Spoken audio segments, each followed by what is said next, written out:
நபிகள் ஸல்லல்லாஹு அலைஹி வஸல்லம் இந்த குர்ஆனை தொடுற விஷயத்திலையும் ஓதுற விஷயத்திலும் அழகான சட்டத்தை சொல்லி தந்திருக்கிறாங்க. லா யமுஸல் குர்ஆன இல்லா தாஹிருன், பரிசுத்தமானவங்க தான் குர்ஆனை தொடணும். முவத்தாவுல தாரகுத்துல பதிவு செய்யப்பட்டிருக்கு.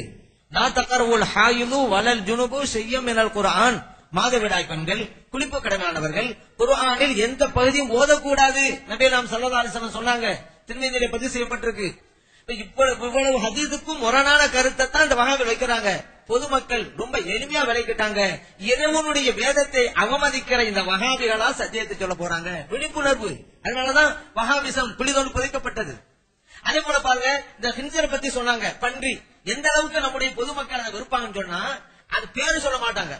பேரை சொல்றதையே ஒரு இழுக்காகிறது. எல்லாருக்கும் தெரியும் மோசமான பிராணி அப்படின்னு சொல்லி, அத போய் மாமிசம் கூடாது, எலும்பு நரம்பு அதெல்லாம் பரவாயில்ல, அதெல்லாம் சூப்பு வச்சாலும் குடிக்கலாம், இந்த மாதிரி எல்லாம் சொன்னாக்கா பாம்பரை ரொம்ப எளிமையா விளங்கிட்டான். இந்த வஹாபிகள் புறந்தள்ளப்பட வேண்டியவர்கள், இஸ்லாத்தை அழிப்பதற்காக இவர்கள் வந்தவர்கள், எளிமையா விளங்கிட்டாங்க. மக்களுடைய விழிப்புணர்வு தாங்க காரணம் இந்த வஹாபிகள் தொட்டு போனதுக்கு. அப்படி ரொம்ப இதா வச்சாங்க. ஏன் மக்கள் உஷாரா இருக்கிறாங்க, சின்னவங்களும் உஷாரா இருக்கிறாங்க. இந்த காலத்துல யாரும் ஏமாத்த முடியுமா?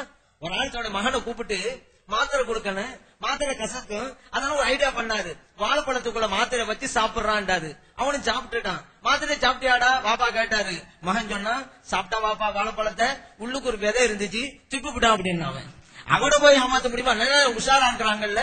அதே போல பெரியவங்களும் உஷாரா தான் இருக்கிறாங்க. பெண்ணு பார்க்க போனாங்க, மாப்பிள்ளை வீட்டுக்காரவங்க ரொம்ப வேகமா சொன்னாங்க, இந்தாங்க பொண்ணு பிடிச்சிருந்தாதான் உங்க வீட்டை நாங்க சாப்பிடுவோம், இல்லன்னா சாப்பிட மாட்டோம். உடனே பொண்ணு வீட்டுக்காரவங்க சொன்னாங்க, இங்க பாருங்க பொண்ணு பிடிச்சிருக்கு நீங்க சொன்னாதான் நாங்க சமையலையே ஆரம்பிப்போம், அது தெரியுமில்ல அப்படின்னாங்க. இப்படி எல்லாமே உஷாரா தான் இருக்கிறாங்க, மக்கள் உஷாரா தான் இருக்கிறாங்க. இது போன்ற விஷயத்துல பார்த்தாங்க.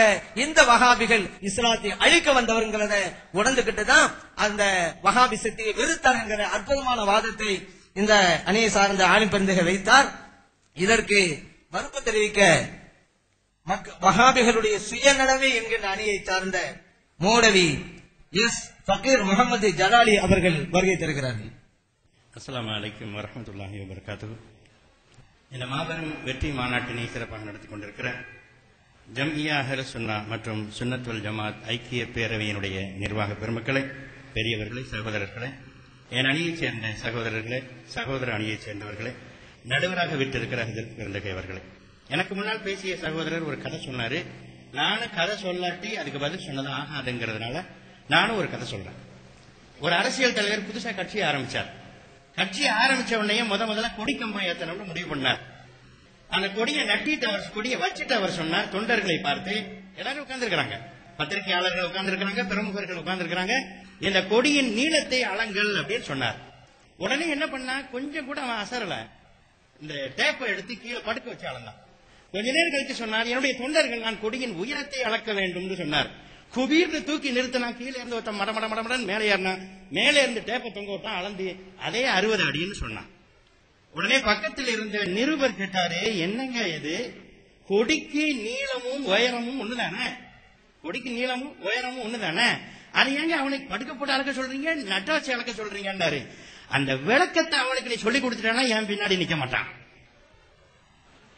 நீளம்னா என்ன, உயரம்னா என்னன்னு அவனுக்கு விளக்க சொல்லி கொடுத்துட்டானா அவன் என் பின்னாடி நிக்க மாட்டான். இது போன்ற முட்டாள்தனமான தொண்டர்களை வைத்திருந்ததால் தான் அந்த இயக்கம் இவ்வளவு நாள் தாக்கு பிடிச்சது.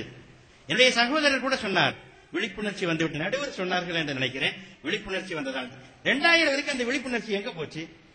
2000க்கு பிறகுதானே விழிப்புணர்ச்சின்னு நீங்க பேசுறதுக்கு ஒரு சப்ஜெக்டே கிடைச்சது. 2000 வரைக்கும் எங்க போச்சு? அதுக்கு முன்னாடி எல்லாம் என்ன நடந்துச்சுன்னா, வேடிக்கையா சொல்றேன், நான் தஞ்சாவூர்ல ராஜகிரியில தராவீக தொலை வச்சுக்கிட்டு இருந்தேன். அப்ப தராவீக்கு பின்னாடி 10 நிமிஷம் பயன் பண்றது. அன்னைக்கு வேற யாரும் பயன் பண்ணாரு, முன்னாடி உட்கார்ந்து இருந்த ஒரு ஆள் தூங்கிக்கிட்டே இருந்தார். தூங்குனாலும் விவரமா இருந்தாரு, அவர் காதுல என்னமோ விழுந்துகிட்டு இருக்குது. பயன் முடிச்ச உடனே பக்கத்தில் உள்ள ஆளை தட்டி கேட்டாரு, அஜித் சீமாட்டின்னு சொன்னாங்களே, அன்னைக்கு ஹதீஜா சீமாட்டியை பத்தி அவர் பேசினார். சீமாட்டின்னாங்களே, தஞ்சாவூர் சீமாட்டியை சொன்னாங்களா, கும்பகோணம் சீமாட்டியை சொன்னாங்களா? ரமலானா இருக்கிறதுனால விளம்பரம் பண்ணிட்டாங்க போல் இருக்குன்னு நினைச்சுக்கிட்டு அவர் கேட்டார். இதுதான் நடந்தது 2000 வரைக்கும். 2000ற்கு பிறகுதான் அவர்களுடைய வண்டவாளங்கள் வெளியே தெரிய ஆரம்பிச்சது. இவ்வளவு பெரிய கூட்டம் கூடி இருக்கிறீங்களே எதுக்காக? ஒன்றுமே இல்லாதவன் மாநாடு நடத்துகிறான், தப்பானவன் கூட்டம் நடத்துகிறான், தப்பானவன் எடுத்தறிந்து பேசுகிறான். நம்முடைய பெரியவர்களை, நம்முடைய வலிமார்களை, நம்முடைய இமாம்களை, நம்முடைய பெரும் பெரும் மேதைகளை மட்டரகமாக பேசுகிறான். இதுக்கு ஒரு இயக்கம் வராதான்னு நினைச்சாங்க. அதுவரையில் தனித்தனியாக மேன் ஆஃப் தி மேட்ச். ஒவ்வொரு மாநாடு எப்படி நடந்துச்சுன்னா இதுக்கு முன்னாடி ஒருத்தர் ஹீரோவா இருப்பார், அவரே நடத்தி முடிச்சிருவார். அதான் நடந்தது. இன்றைக்கு 2 மாபெரும் இயக்கங்கள் சேர்ந்து நடந்தவன, ஆகா நமக்கு பிடி கிடைச்சிருச்சு, நீங்க எல்லாரும் வந்திருக்கிறீங்க. ஏனென்றால் அவர்களுடைய சுயநலத்தை வெளிப்படுத்தக்கூடிய, அவர்களோடு இருந்து அவர்களுடைய வாழ்க்கையை அனுபவப்பட்ட நிறைய பேர்கள் இன்றைக்கு ஒன்று கூடியிருக்கிறீர்கள் என்றால் அதுக்கு ஒரே காரணம் அவங்களுடைய சுயநலம் தான். இந்த கூட்டம் ஹஜ்ரத் உமர் கத்தாபுடைய உணர்ச்சி. உமர் கத்தாப் ஒவ்வொரு தடவையும் சொல்லுவாங்க, நபிகள் நாயகம் ஸல்லல்லாஹு அலைஹி வஸல்லம் அவர்கள்ட்ட சொல்லுவாங்க, நம்ம சரியா தானே இருக்கிறோம், அவங்க தப்பா தானே இருக்கிறாங்க, நாம ஏன் அவங்களை எதிர்க்க கூடாதுன்னு கேட்பாங்க. அந்த உணர்ச்சி இன்றைக்கு உயிர் கொண்டு இழந்திருக்கிறது என்று சொல்வேன். அடுத்து எங்க அணியில கோவை ஃபைசல் இருக்கிறாரு, எங்களுக்கு மிகப்பெரிய பலம். நியாயமா அவர் எங்க இருக்கணும் அங்க இருக்கணும். ஏன்னா கலையக்காவில நடுவரா இருந்தாரு. நடுவரா இருந்தவர் என்ன செய்யணும், சுன்னத்துல் ஜமாத்தினுடைய மாபெரும் மேதைகள் நல்ல கருத்துக்களை சொன்னார்கள், எனவே மக்கள் உணர்ச்சி பெற்று விட்டார்கள் சொல்றதுக்கு அங்கேயே போய் உட்கார்ந்து இருக்கிறோம். அங்க உட்கார்ந்துகிட்ட டிஎன்டிஜே காரங்க உட்காருங்க, டிஎன்டிஜே காரங்க உட்காருங்க உட்காருங்கன்னு சொல்லி அவருக்கு தொண்டை வலிச்சு போச்சு. அவ்வளவு அட்டகாசம். எனவேதான் அவர் எங்க அணிக்கு வந்திருக்கிறார். இது ஒண்ணு போதாதா எங்களுடைய வெற்றிக்கு? மூணாவது, இமாம் அபு ஹனீஃபாவை இவங்க திட்டுறாங்க. இமாம் அபு ஹனீஃபாவை திட்டுறாங்க. முஹியுத்தீன் அப்துல் காதிர் ஜீலானி ரலியல்லாஹு அன்ஹு அவர்களை திட்டுகிறார்கள். ஒன்றை மாத்திரம் சொல்லி முடித்துக் கொள்கிறேன், தயவு செஞ்சு மணிகினி அடிச்சிட வேண்டாம். இமாம் அபு ஹனீஃபா ரஹ்மத்துல்லாஹி அலைஹி அவர்களுக்கு லட்சக்கணக்கான சீடர்கள் இருந்தாங்க. முஹியுத்தீன் அப்துல் காதிர் ஜீலானி ரலியல்லாஹு அன்ஹு அவர்களுக்கு லட்சக்கணக்கான மாணவர்கள் இருந்தாங்க. இந்த மாணவர்களை வைத்து முஹியுத்தீன் அப்துல் காதிர் ஜீலானி தனக்கென்று எதையாவது வாங்கிக் கொண்டார்களா? லட்சக்கணக்கான சிஷ்யர்களை கொண்டு ஹஜ்ரத் இமாம் அபு ஹனீஃபா ரஹ்மத்துல்லாஹி அலைஹி அவங்க வஃபாத்தில் அவங்களுடைய ஜனாசாவில் கலந்து கொண்ட கூட்டத்தை பார்த்து கலீஃபா மன்சூர் சொன்னாராம், கலீஃபா மிகப்பெரிய கலீஃபா, எனக்கே இவ்வளவு கூட்டம் கூடாது, இவர் என்ன அவ்வளவு பெரிய ஆளா, இவருக்கு இவ்வளவு பெரிய கூட்டம் இருந்தது எனக்கு தெரியாம போச்சு என்று சொன்னார். அந்த கூட்டத்தை வைத்து இமாம் அபு ஹனீஃபா 5 பைசா சம்பாதிக்கல, ஆனா கேவலம் 5000 பேரையும் 10,000 பேரையும் கூட்டிட்டு போய் நேரு ஸ்டேடியத்தில் கூட்டம் காட்டி ஐயாவுக்கு கணக்கு காட்டுறேன், வல்லத்துல கூட்டம் காட்டி அடுத்த தடவை நீ வந்தேன்னா எங்களுக்கு வக்ஃபு போர்டை கொடு. ஏன்னா வக்ஃபு போர்டு என்பது சுன்னத் ஜமாத் அமைப்பு, நன்றாக கேட்டுக்கொள்ளுங்கள், எல்லாம் தர்காதான் இருக்கு. வக்ஃபு போர்டுல எல்லாமே அல்லா பெரிய சூழ்ச்சி பண்ணிருக்கான். எவன் தர்காவை இருக்கிறானா அவனையே கொண்டு போய் அங்க கொண்டு போட்டிருக்கான், அவனுக்கே தெரிய மாட்டேங்குது. எனவே இதுதான் நடந்து கொண்டிருக்கிறது என்று கூறி மேலும் வலிமை சேர்ப்பதற்கு மீண்டும் வருவேன் என்று கூறி விடைபெறுகிறேன். அஸ்ஸலாமு அலைக்கும்.